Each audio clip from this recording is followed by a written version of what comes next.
کیا اب جانتے ہیں کہ انگلینڈ میں ایک ایسی خاتون بھی تھی جنہوں نے قیدیوں کی زندگی بہتر بنانے کے لیے اپنی زندگی وقف کر دی؟ یہ کہانی ہے الزبتھ فرائے کی، جنہوں نے جیلوں میں انسانیت کا نور پھیلایا اور قیدیوں کے حالات کو بہتر بنانے میں اہم کردار ادا کیا۔ ان کا کام صرف جیلوں تک محدود نہیں رہا، بلکہ انہوں نے سماجی فلاح و بہبود کے کئی منصوبے بھی شروع کیے۔ الزبتھ فرائے 21 مئی 1780 کو نورفوک، انگلینڈ میں پیدا ہوئیں۔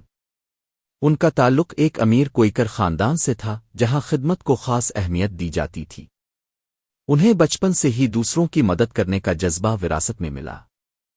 ان کی پرورش ایک ایسے ماحول میں ہوئی جہاں مساوات اور ہمدردی پر زور دیا جاتا تھا۔ وہ ہمیشہ کمزور اور پسے ہوئے طبقے کے لوگوں کے بارے میں فکرمند رہتی تھیں۔ جب وہ 18 سال کی تھی تو انہوں نے بے سہارا خواتین اور غریبوں کی مدد کرنا شروع کر دی۔ 1800 میں انہوں نے جوزف فرائے سے شادی کی، مگر ان کی سماجی خدمت کا جذبہ کم نہ ہوا۔ شادی کے بعد بھی انہوں نے اپنے مشن کو جاری رکھا اور اپنے شوہر کی حمایت سے کئی فلاحی منصوبے شروع کیے۔ 1813 میں الزبتھ فرائے نے پہلی بار نیوگیٹ جیل کا دورہ کیا۔ وہاں کا منظر دیکھ کر وہ حیران رہ گئیں۔ خواتین اور بچے ناقابل بیان حالات میں رہ رہے تھے۔ کوئی بنیادی سہولت میسر نہیں تھی۔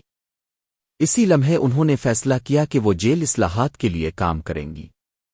انہوں نے قیدیوں کے لیے تعلیمی اور اخلاقی تربیت کے پروگرام متعارف کرائے۔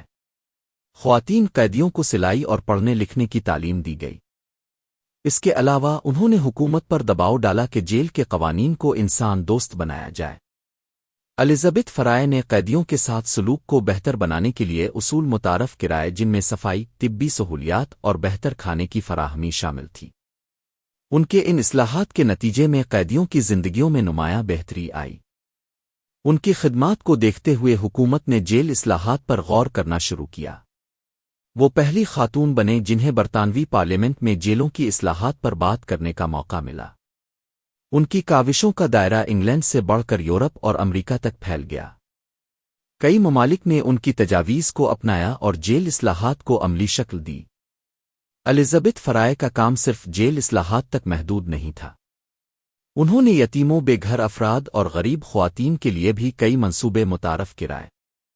انہوں نے یورپ میں پناہ گزینوں کی مدد کے لیے سفر بھی کیا اور مختلف حکومتوں کو فلاحی اصلاحات اپنانے کے لیے قائل کیا۔